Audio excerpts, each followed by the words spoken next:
تظاهرون عليهم بالإثم والعدوان Lillah. Rasulullah sallallahu alaihi wasallam beliau mengingatkan kepada kita sekalian, "Udzkuru mahasina mautakum." Ceritakan kebaikan orang-orang yang sudah meninggal dunia. Wa kufu an masawihim, dan tutup keburukan mereka. Mengapa manusia siapapun itu selain para nabi-nabi, manusia siapapun itu punya kelebihan, punya kekurangan. Setiap manusia. Dan apabila mereka sudah meninggal dunia, tutup sudah. Jangan kita membahas kekurangan orang yang gak ada habisnya, tetapi bukalah mata kita akan nilai-nilai kebaikan dari setiap insan yang ada di muka bumi ini. Ambil dan teladani kebaikan tersebut. Dan Kiai Haji Abdurrahman Wahid punya jasa besar, punya kebaikan yang besar, punya keilmuan yang besar, punya kebaikan yang menyebar di mana-mana. Mudah-mudahan Allah Subhanahu wa taala angkat derajat beliau. Dan Allah Ta'ala berikan keberkahan insyaallah kepada kita sekalian dengan berkat beliau. Dan inilah mukmin, menyibukkan dirinya dengan hal-hal yang memberikan manfaat kepadanya dan menjaga mulutnya dari hal-hal yang bisa menimbulkan madarat dan keburukan bagi orang lain. Rasulullah sallallahu alaihi wasallam bersabda di dalam hadis, "Khairun nas anfa'uhum linnas." Sebaik-baik manusia adalah yang paling bermanfaat bagi manusia lain. Di sini ada dua hal, bahwasanya dibuka peluang kepada semua manusia dari agama manapun, dari suku manapun, latar belakang pemikiran apapun, etnik manapun, organisasi manapun, dibuka peluang untuk menjadi yang terbaik. Dan yang terbaik di antara mereka adalah yang paling manfaat bagi manusia lain. Kalimat manusia lain mencakup muslim, non-muslim, agamanya apapun juga, dia memberikan manfaat kepada semua. Dan itu yang diajarkan oleh Nabi besar Muhammad sallallahu alaihi wasallam. Beliau yang menegakkan nilai-nilai kemanusiaan di antara umat manusia. Sehingga Rasulullah sallallahu alaihi wasallam beliau menyebutkan di dalam hadis yang lain, "Ar-rahimun yarhamuhum ar-Rahman tabaraka wa ta'ala." Mereka orang-orang yang penyayang, disayang oleh Rahman tabaraka wa ta'ala, oleh Allah subhanahu wa ta'ala. Irhamu man fil ardi. Sayangi siapapun yang ada di muka bumi. Yarhamukum man fis sama. Niscaya Allah yang kerajaannya di langit, dan Allah Ta'ala jadikan makhluk-makhluk yang ada di langit sayang kepada kalian. Sabda Rasulullah SAW. Kita diperintahkan menyayangi siapapun. Kalimat man fil ardi, siapapun yang ada di muka bumi, muslim, non-muslim, agamanya apapun, maaf, partainya apapun, kelompok manapun, organisasi manapun, kita diperintahkan oleh Nabi sayangi mereka, cintai mereka. Dengan itulah Rasulullah SAW mendidik kita. Bahkan hal ini kita lihat pada pribadi Kiai Haji Abdurrahman Wahid yang penuh kasih sayang kepada semua manusia tanpa pilih-pilih. Peduli kepada semua manusia tanpa pilih-pilih. Dan ini merupakan satu nilai yang diwariskan dari Nabi Muhammad SAW. Yang mana Rasul SAW sampai-sampai kasih sayang beliau kepada orang yang tukang maksiat disayang oleh Rasulullah. Orang yang jahat diperhatikan, disayang oleh Rasulullah. Mereka para nabi, Nabi Nuh, Nabi Ibrahim, Nabi Musa, Nabi Isa, dan seluruh para anbiya, kalau bukan kasih sayang mereka kepada umat manusia, mereka nggak bakal berdakwah. Mereka berdakwah karena kasih sayang mereka kepada umat. Mengalami teror, mengalami gangguan, mengalami tantangan, mengalami pemboikotan, mengalami diskriminasi. Mereka nggak peduli. Selama mereka sayang kepada umatnya, mereka rela dilempari oleh umatnya sendiri, dimusuhi oleh umatnya sendiri untuk menyelamatkan umat itu. Motivasi mereka berdakwah karena kasih sayang, cinta dan peduli kepada umatnya. Sehingga Rasulullah SAW menghabiskan waktu 13 tahun di Mekah berdakwah. Apa yang beliau terima? Tiap pagi diletak duri di jalanan beliau agar tertusuk kakinya. Dimaki, dicaci. Beliau pun juga diboikot. Dari pemboikotan tersebut sampai kekurangan makanan, diembargo. Alat-alat kesehatan, perdagangan, semuanya diembargo, diboikot, hingga efek daripada pemboikotan tersebut, pamannya meninggal dunia, istrinya meninggal dunia setelah lolos daripada pemboikotan itu. Digali lubang agar terperosok di dalamnya. Lagi tawaf dicekik dari belakang. Kemudian juga lagi sujud diletakkan kotoran di atas kepalanya Nabi Muhammad. Itu di Mekah 13 tahun. Di Madinah beliau diperangi, diganggu, tapi apa ucapan yang keluar dari mulut beliau? Apakah ada makian, cacian yang keluar atau kata-kata kotor yang keluar dari mulut Nabi Muhammad yang disampaikan kepada orang-orang musyrikin ataupun kepada orang-orang munafikin? Tidak ada. Kita baca di dalam kitab Maulid tuh, Maulid Simtud Durar tadi yang barusan kita berdiri bersama-sama. Di situ dicantumkan la yaqulu wa la yaf'alu illa ma'rufa lahul khuluqus sahl wal lafzul muhtawi 'ala al ma'na al jazal. Beliau tidak berucap, tidak berbuat melainkan hal-hal yang bagus, yang baik. Semua yang keluar dari mulutnya dan perbuatannya semuanya baik. Dimaki, dicaci, keluar dari mulutnya baik, kebaikan semuanya. Sampai-sampai ini pun juga hal yang sama yang dilakukan oleh para nabi-nabi. Nabi Isa ala nabiyina wa alaihi afdhalus salawat wa azka taslim. Beliau lagi duduk bersama kaum elit Hawariyin, umat-umat beliau yang setia kepada beliau, duduk di situ, tahu-tahu ada orang datang mencaci maki Nabi Isa, dicaci, dimaki dengan makian yang dahsyat. Murid-muridnya panas, tetapi mereka nggak berani bertindak, patuh kepada Nabi Isa. Setelah itu orang selesai mencaci maki, apa responnya Nabi Isa? Nabi Isa responnya satu, dia klarifikasinya satu, dia bilang jazakallah khair, syukran. Diterjemahkan, terima kasih, semoga Allah membalasmu dengan kebaikan. Itu murid-muridnya, kaum Hawariyin, bertanya kepada Nabi Isa, wahai ruh Allah, wahai ruhnya Allah, tidakkah kamu dengar apa yang tadi dia katakan? Kamu dimaki, kenapa kamu berterima kasih? Kamu malah mendoakan. Nabi Isa bilang, menurut saya dia bukan memaki. Dalam kacamata saya, hadza anfaqa ma 'indahu wa anfaqtu ma 'indi. Orang ini menginfakkan, dia mendermakan apa yang dia punya dalam hatinya. Kebetulan yang dia punya dalam hatinya ya kebencian, makian, cacian. Dalam kacamata saya, dia bukan memaki, dia mendermakan yang dia punya. Kebetulan yang dia punya itu. Dan saya mendermakan yang saya punya. Yang saya punya di hati saya kasih sayang, cinta, rahmat, doa, terima kasih, syukur, dan itu yang saya berikan kepada dia. Wa kullu ina'in billadzi fihi yamdahu. Setiap wadah memercikkan isinya. Ini wadah ini isinya air putih, yang keluar air putih. Kalau isinya susu, yang keluar susu. Isinya kopi, yang keluar kopi. Kalau isinya kotoran, yang keluar juga kotoran. Na'udzubillahi min dzalik. Rasulullah sallallahu alaihi wasallam dimaki, dicaci, diteror. Bahkan ketika di Madinah Al-Munawwarah, tahu apa responnya Nabi ketika melihat jenazah dari umat Yahudi digotong? Nabi berdiri.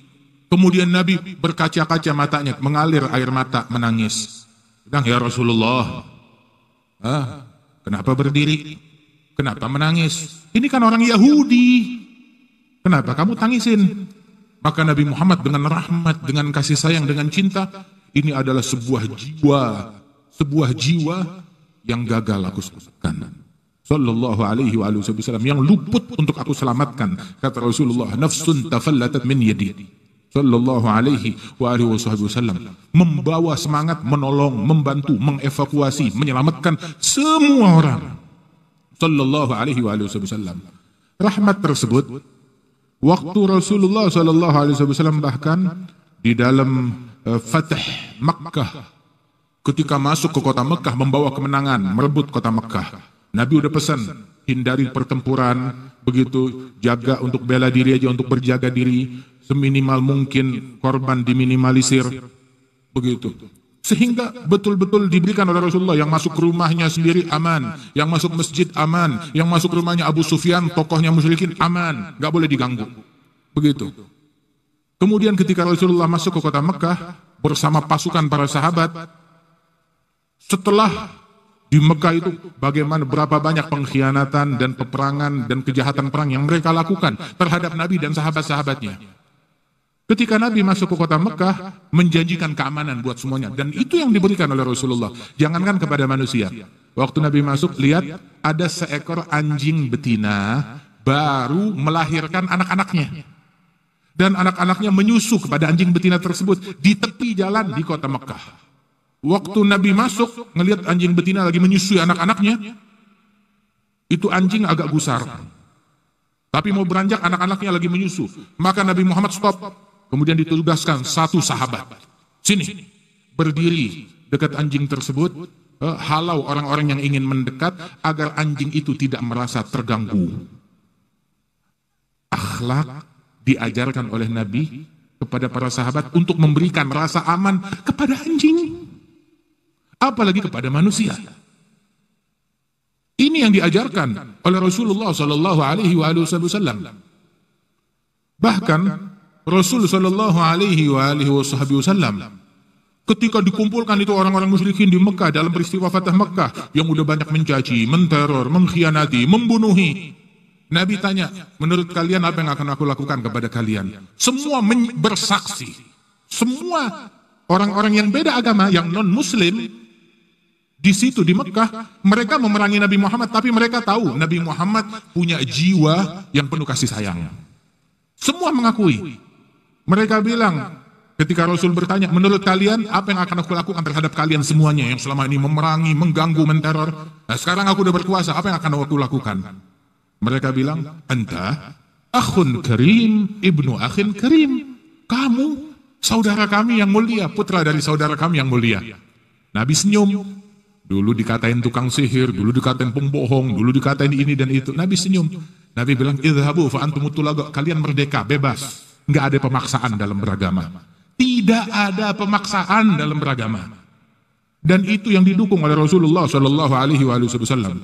La ikraha fid din, enggak ada pemaksaan di dalam beragama. Tugas kita pendakwah menyampaikan, memberitahu. Tetapi pemaksaan hidayat bukan di tangan kita, nggak ada pemaksaan. Buktinya, Nabi Muhammad SAW di Madinah Al-Munawwarah, banyak masyarakat Yahudi setelah Nabi Muhammad pulang ke Madinah. Beberapa tahun terakhir sebelum wafatnya Rasulullah, tetap di Madinah masyarakat Yahudi ada. Memang ada sekelompok masyarakat Yahudi yang melakukan pengkhianatan, kejahatan perang. Nah, itu yang disingkirkan oleh Rasulullah SAW sesuai dengan kejahatan mereka. Ada yang dipindahkan, ada yang direlokasi, dan semacamnya. Tetapi yang tidak berkhianat, yang tidak melakukan kejahatan perang, yang tetap menjaga hubungan baik, tetap Rasulullah jaga hubungan baik dengan mereka. Mereka punya pasar sendiri, dibiarkan pasarnya mereka. Gak dilarang oleh Nabi, gak boleh kalian bertransaksi dengan lain agama. Tidak. Tidak. Tapi bukan berarti boleh bertransaksi terus agama mereka benar. Tidak. Masing-masing lakum dinukum waliyadin. Masing-masing dengan agamanya sendiri. Tidak ada pemaksaan. Tetapi dalam perbedaan dan keharmonian tersebut, Rasul Shallallahu Alaihi Wasallam tetap membiarkan masyarakat Yahudi yang tidak berkhianat ada di Madinah. Buktinya di dalam sirah kan kita baca waktu Nabi Muhammad meninggal dunia, baju perang beliau digadaikan di tangan seorang pedagang Yahudi. Maknanya apa?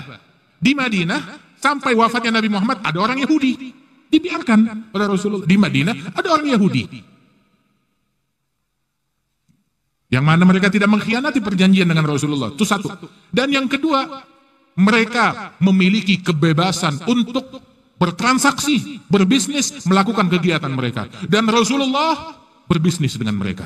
Itu yang dilakukan oleh Nabi Muhammad sallallahu alaihi wasallam. Bahkan diriwayatkan di rumahnya Nabi Muhammad, tiap hari ada seorang anak Yahudi yang kerjaannya datang ke rumahnya Nabi, bantu-bantu bersih-bersih di rumahnya Rasulullah. Dibiarkan oleh Rasulullah dan tidak dipaksa. Kamu mau di sini harus masuk Islam. Enggak ada paksaan. Begitu itu anak sakit keras, Nabi jenguk ke rumahnya. Tetangganya yang lain belum tentu jenguk. Nabi datang menjenguk ke rumah anak tersebut. Beda agama dijenguk oleh Rasulullah Shallallahu Alaihi Wasallam. Dakwah tuh semacam ini.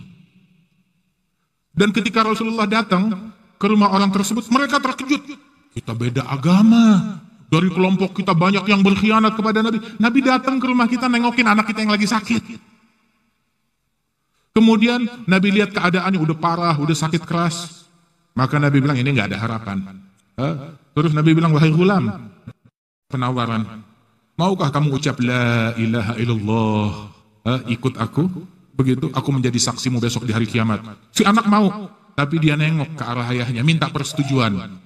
Maka ayahnya menoleh kepada anak tersebut. Ayahnya, seorang dedengkot Yahudi, dia menoleh kepada anaknya dan memberikan kebebasan. Ya waladi, ati' Abul Qasim, taati Abul Qasim, yakni taati Nabi Muhammad sallallahu alaihi wasallam. Langsung dia mengucap la ilaha illallah Muhammad Rasulullah. Nabi keluar dari rumah tersebut bersyukur, bahagia. Alhamdulillah yang memberikan hidayat kepada orang tersebut dengan berkat Rasulullah sallallahu alaihi wasallam.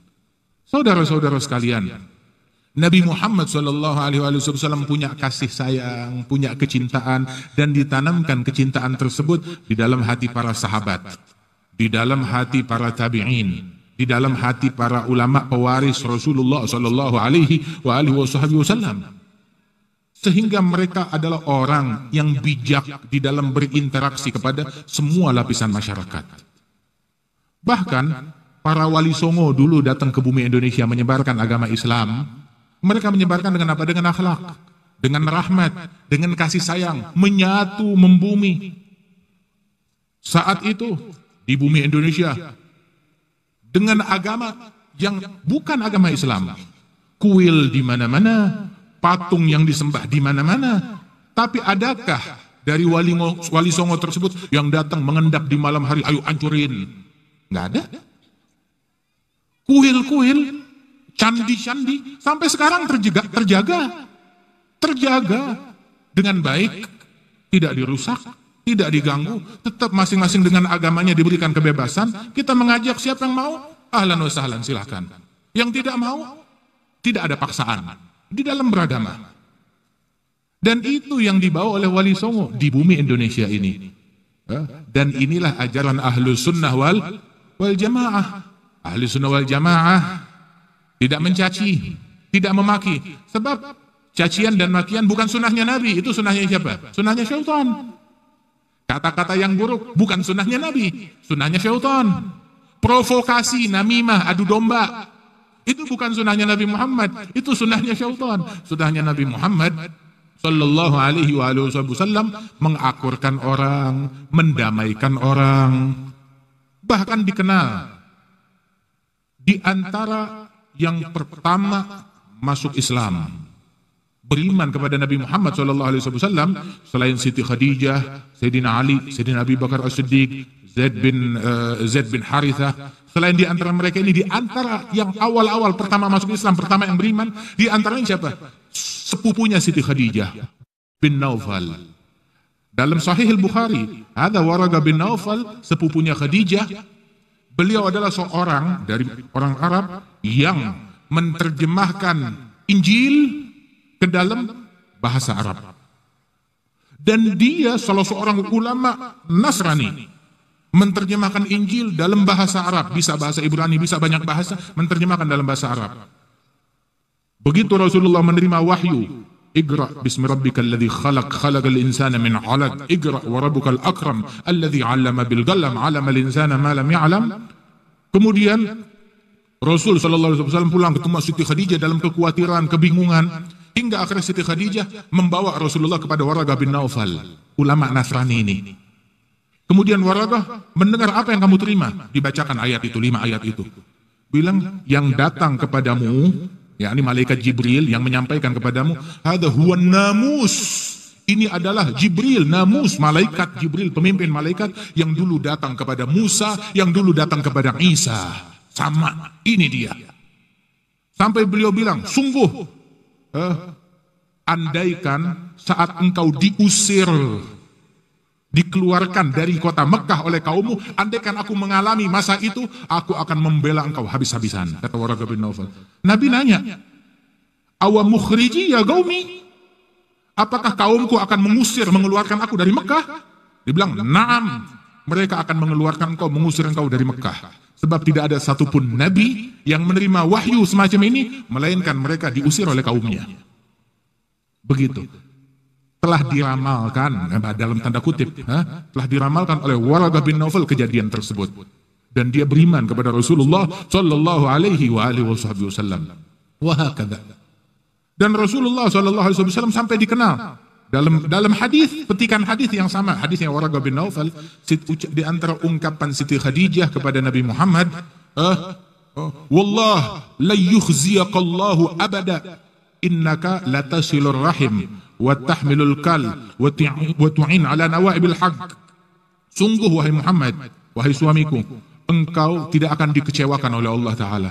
Sebab engkau adalah orang yang selalu menyambung silaturahmi. Yakni dari sebelum Islam, Nabi selalu nyambung silaturahmi. Wa tahmilul kal, orang yang kesusahan selalu dibantu oleh Rasulullah sallallahu alaihi wasallam. Wa tu'ina ala nawabil haq, ketika terjadi musibah suatu negeri, Rasulullah yang turun tangan, turut andil membantu mereka. Dan Rasul sallallahu alaihi wasallam mengungkapkan kesiapan beliau untuk bekerja sama dengan pihak manapun, dengan agama manapun, demi menegakkan kedamaian di muka bumi. Oh, apa dalilnya? Ya betul. Rasulullah sallallahu alaihi wasallam bilang, "Hadartu hilfan fil jahiliyah. Law du'itu ilaiha al-an la ajabtu." Saya pernah hadir perjanjian, kesepakatan di zaman jahiliyah sebelum Islam. Saya pernah hadir, pernah menyaksikan sebuah kesepakatan di antara tokoh-tokoh Quraisy dan masyarakat kepala-kepala suku. Mereka hadir sepakat bekerja sama untuk membantu orang yang terzalimi, yang kesusahan, menolong orang, dikenal hilfal fudul. Al-hilfal fudul. Dan subhanallah, beberapa waktu yang lalu di Imarat, di Syekh Abdullah bin Bayyah beserta para ulama dan tokoh agama, mereka pun bersama Al-Habib Ali Al-Jufri, mereka pun juga membuat sebuah acara Hilfal Fudul Al-Jadid, memperbaharui daripada kesepakatan tersebut untuk membantu menolong semua orang yang kesusahan, mencegah kezaliman dan penindasan dan diskriminasi kepada siapapun. Nabi bilang, saya pernah hadir kesepakatan tersebut. Kalau sekarang setelah Islam menyebar, Islam banyak muslimin, sekarang saya diajak oleh orang manapun, organisasi manapun, agama manapun, suku manapun, saya diajak untuk ayo kembali kita buat kesepakatan itu, saya akan menjawab dan menyambut dayung mereka, kata Rasulullah sallallahu alaihi wasallam. Ini yang dilakukan oleh para ulama, termasuk juga Kiai Abdurrahman Wahid punya perhatian besar dalam hal-hal yang semacam ini. Tapi memang sebagaimana dikatakan, al-mar'u aduun ma jahil. Manusia adalah musuh dari kebodohannya.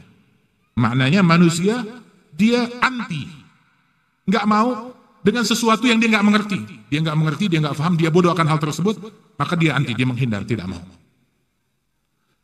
Namun, man daga ilmuh, daga amaluh, wa man daga amaluh, daga sadruh.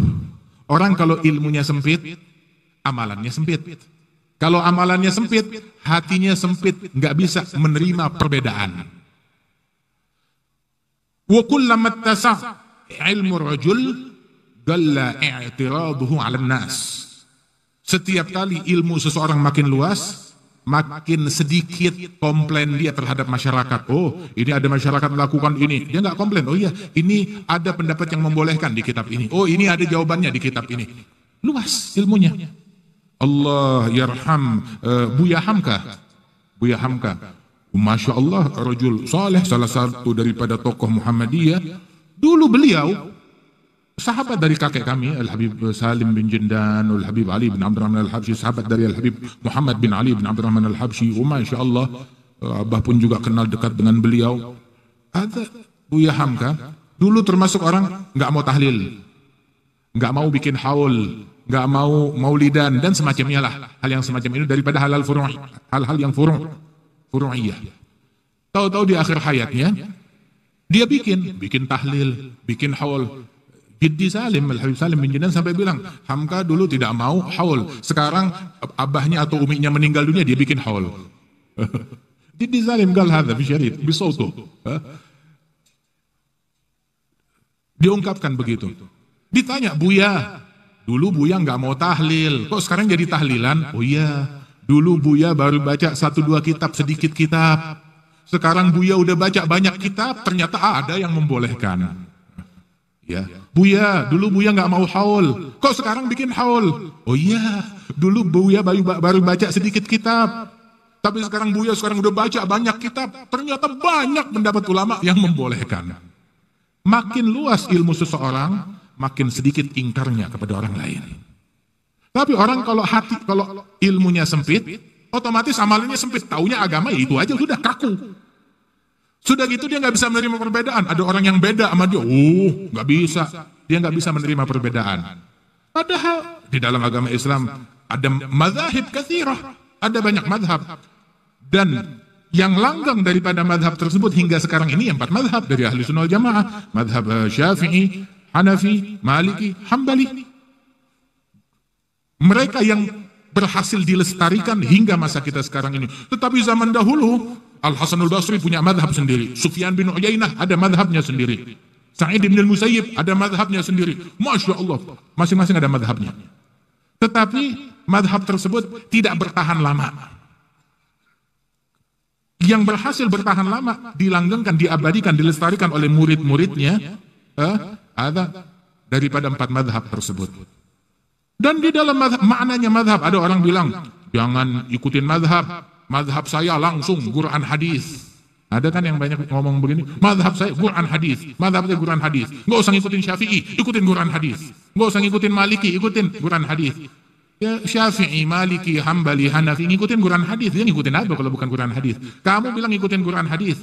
Kapan kamu terima Quran? Kapan malaikat Jibril datang kepada kamu? Ikutin hadis. Kapan kamu ketemu Nabi Muhammad? Kan nggak langsung, melalui orang juga. Makna mazhab Syafi'i adalah pemahaman Muhammad bin Idris Syafi'i, pemahaman beliau dari Quran dan hadis. Makna mazhab Hanafi, pemahaman Nu'man Abu Hanifah dari Quran dan hadis. Makna mazhab Hambali, pemahaman Ahmad bin Hambal dari Quran dan hadis. Mazhab Maliki, pemahaman Malik bin Anas dari Quran dan hadis. Kalau kamu bilang jangan ikutin Maliki, Syafi'i, Hambali, ikutin Quran hadis, maksudnya ikutin pemahaman saya dari Quran dan hadis. Begitu, jangan ikutin mazhab Syafi'i, ikutin mazhab saya aja. Mazhabnya sendiri, nah lu siapa? Gue gak kenal. Kalau Imam Syafi'i umur 7 tahun udah hafal Quran, 9 tahun hafal Muwatta, 15 tahun dapat izin mutlak untuk izin dari gurunya menjadi mujtahid mutlak. Radhiyallahu anhum ajma'in. Dan mereka satu sama lain saling berguru. Imam Ahmad bin Hambal berguru kepada Imam Syafi'i, Syafi'i berguru kepada Imam Malik, Imam Malik berguru kepada Abu Hanifah, dan mereka berguru kepada Imam Ja'far Shadiq, dan begitulah. Satu sama lain begitu saling berguru. Dan gak ada ketika murid ngelihat guru, ngelihat muridnya berbeda pendapat, oh dasar murid murtad. Enggak. Syafi'i gak bilang begitu ke Ahmad bin Hambal. Imam Malik ngelihat Syafi'i punya madhab baru, enggak dibilang dasar murid murtad, kurang ajar sama guru. Enggak. Justru Imam Malik yang mensertifikasi Syafi'i untuk menjadi mujtahid mutlak di usia 15 tahun. Radhiyallahu anhum ajma'in. Ahlus safa wal wafa ma fihi mudabtu bid ma bain hadha yumid wa akhar kadha yastamid. Orang yang hatinya bersih, yang setia kepada Allah dan Rasul, enggak ada pertentangan antara mereka, satu sama lain saling support, saling bantu. Itu yang diajarkan oleh Rasulullah sallallahu alaihi wasallam. Saudara-saudara sekalian, orang beda wajar. Tetapi gara-gara perbedaan jadi berantem, kurang ajar. Gara-gara perbedaan jadi saling caci, saling maki, kurang ajar. Jangan ketika kita beda dengan seseorang diprovokasi perbedaan tersebut. Bagaimana diprovokasinya? Itu Nabi Muhammad bahkan Nabi kalau hidup di zaman ini bisa diprovokasi juga. Beneran. Ada satu orang minum minuman keras, dihukum oleh Rasulullah, terulang. Akhirnya dihukum, sampai ada satu sahabat bilang, ini dilaknat, terkutuk, dicaci maki. Ditegur oleh Nabi Muhammad. Siapa yang ditegur? Bukan yang minum minuman keras. Yang minum udah dihukum. Tapi yang ditegur, yang dimarahi oleh Nabi adalah yang mencaci. Nabi bilang, kamu caci dia, kamu kira kamu bela saya. Kamu bela Islam, cemburu kepada agama, membela Allah. Bukan. Mau tahu siapa yang dibela? Nabi bilang dengan sebuah kalimat, la takun aunan li syaitan ala akhik. Jangan kamu jadi pembelanya syaitan. Yang kamu bela syaitan dengan kamu mencaci saudaramu. Yang kamu bela syaitan. Bukan Nabi, bukan Allah, bukan Islam yang kamu bela. Nabi dibelanya dengan cacian. Akal dari mana? Nabi dibelanya dengan makian, dengan provokasi, dengan namimah, dengan adu domba. Besok-besok ada orang berzina. Kenapa? Dalam rangka membela Nabi. Besok-besok ada orang mencuri dalam rangka membela Islam. Besok-besok ada orang melakukan kejahatan pembunuhan dalam rangka membela agama. Nah, enggak begitu. Enggak dibela dengan yang haram syariat ini. Rasul Shallallahu Alaihi Wasallam menegur orang tersebut, dinasihatin. Ini kalau hal ini terjadi di zaman sekarang bisa diprovokasi. Oh, Nabi pembela minuman keras, mensupport para pemabuk. Diprovokasi kayak begitu. Tidak ada membela para pemabuk. Nabi membela semua orang. Jangan bermaksiat, jangan jauh dari Allah Subhanahu wa taala. Wahakadha. Nah, karenanya itu saudara-saudaranya sekalian, jangan disalahartikan ketika seseorang dia ingin adil, ingin berbuat baik. Oh, kamu berarti membela kekafiran, membela kemaksiatan, membela tidak. Tetapi kita adalah mengungkap, menjalankan apa yang diajarkan oleh Nabi besar Muhammad SAW di dalam mendidik, membina kepada semua umat. Rasulullah SAW orang yang paling nahi mungkar. Gak ada orang yang lebih perhatian terhadap nahi mungkar melebihi Nabi Muhammad. Apa Nabi gak ngerti nahi mungkar? Dia yang ngerti. Nabi Muhammad adalah orang yang paling anti kemaksiatan. Gak ada kompromi dengan kemaksiatan. Nabi bilang, "Lau kanat Fatimah binti Muhammad saragat lagata'tu yaddaha wa hasyaha min dhalik." Seandainya putriku Fatimah mencuri, aku yang bakal potong tangannya. Kata Nabi, gak ada kompromi dengan kemaksiatan. Sallallahu alaihi wasallam. Nabi orang yang paling anti kemaksiatan, paling asyidda'u 'alal kuffar, paling amar ma'ruf, paling nahi mungkar. Sallallahu alaihi wasallam. Tapi enggak ada cacian, enggak ada makian, enggak ada provokasi, enggak ada penindasan yang dilakukan oleh Rasul sallallahu alaihi wasallam. Musyrikin yang memboikot Rasulullah, yang melakukan kejahatan perang terhadap Rasul sallallahu alaihi wasallam dan mereka berkhianat. Ketika ada beberapa kepala suku masuk Islam, itu kepala suku yang masuk Islam itu bilang, ini orang Mekah, gandum mereka datang dari negeri kami. Kami akan embargo, kami putus pasokan makanan ke sana. Maka itu para pembesar Mekah datang kepada Nabi Muhammad, kirim surat, ya Muhammad, ini sekarang ada murid kamu, sahabat kamu mengembargo kami. Maka Nabi Muhammad kirim surat kepada orang tersebut, jangan embargo, lepaskan, beri, jangan diputus. Wahakadha. Nah, mudah-mudahan Allah Ta'ala berikan kita pemahaman dan bisa meneladani Rasulullah Sallallahu Alaihi Wasallam. Kemudian juga bahwasanya Rasul Sallallahu Alaihi Wasallam teladan yang sempurna. Apabila ada hal-hal yang dilakukan oleh umatnya, maka jangan sampai apa yang dilakukan oleh umatnya tersebut memberikan cermin yang buruk terhadap Rasulullah Sallallahu Alaihi Wasallam. Setiap orang yang kenal, yang cinta kepada Rasulullah bakalan jatuh cinta, bakalan mengasihi, bakal ikut kepada Rasul Sallallahu Alaihi Wasallam. Nah, terus kenapa kok ada orang yang nggak mau ikut? Ya karena kita umat Islam, kita kurang pandai di dalam mempromosikan Nabi Muhammad. Kita kurang pandai di dalam memperkenalkan Rasul Sallallahu Alaihi Wasallam. Nggak bisa memberikan cermin yang baik tentang Rasulullah. Dikiranya Rasul ya sama kayak kita, monyong kayak begini. Samanya Rasul sama kayak kita, kasar, kaku. Lah, Rasulullah SAW orang yang paling penuh kasih sayang. Sayyidina Ali bilang, man khalatahu ahabbah, man ra'ahu badihatan habah, wa man khalatahu ma'rifatan ahabbah. Yang duduk bersama Rasulullah langsung jatuh cinta kepada Rasul Sallallahu Alaihi Wasallam. Enggak ada yang kurang dalam pribadi Rasulullah, tetapi kita yang kurang di dalam menunjukkan kepada dunia pribadi Rasulullah yang seperti apa. Ditanya pribadi Rasulullah, lihat kitab. Tapi Wali Songo kenapa dia sukses dakwah? Ditanya pribadi Rasulullah, mereka melihat pribadi Rasulullah dalam kelakuan para Wali Songo tersebut, dalam kelakuan para ulama, dalam sikapnya mereka, dalam amanatnya mereka, dalam kesantunan budi pekerti mereka. Mudah-mudahan Allah subhanahu wa ta'ala hidupkan akhlak tersebut. Dan Allah ta'ala insyaAllah yuhyi mamat, yurud mafat, yuslih niyat, yahfadna wa iyyakum min kulli adhiyat wa baliyat. Dan Allah subhanahu wa ta'ala insyaAllah memberikan kesehatan afiah kepada Kiai Muhammad Nur Iskandar dan keluarga besar beliau dan segenap keluarga besar As-Siddiqiyah, dan juga Kiai Haji Abdurrahman Wahid diangkat derajatnya oleh Allah ta'ala, keluarga besar beliau diberikan keberkahan, dan Allah subhanahu wa ta'ala insyaAllah dijadikan kita yang bisa mengikuti, meneladani jejak para ulama yang istiqamah, jejaknya Nabi Muhammad sallallahu alaihi wa alihi wasallam, membawa turut andil dalam membawa kedamaian bagi dunia, keamanan bagi dunia, kasih sayang bagi dunia. Dan Allah subhanahu wa ta'ala menjadikan kita sebagai orang-orang yang bisa mencerminkan akhlaknya Nabi, rahmatnya Nabi, sifatnya Nabi, ilmunya Nabi, dakwahnya Nabi besar Muhammad sallallahu alaihi wasallam dengan sebenar-benarnya. Allahumma ij'al jam'ana hadza jam'an marhuma. وإن يأتوكم أسارى تفادوهم وهو محرم عليكم إخراجهم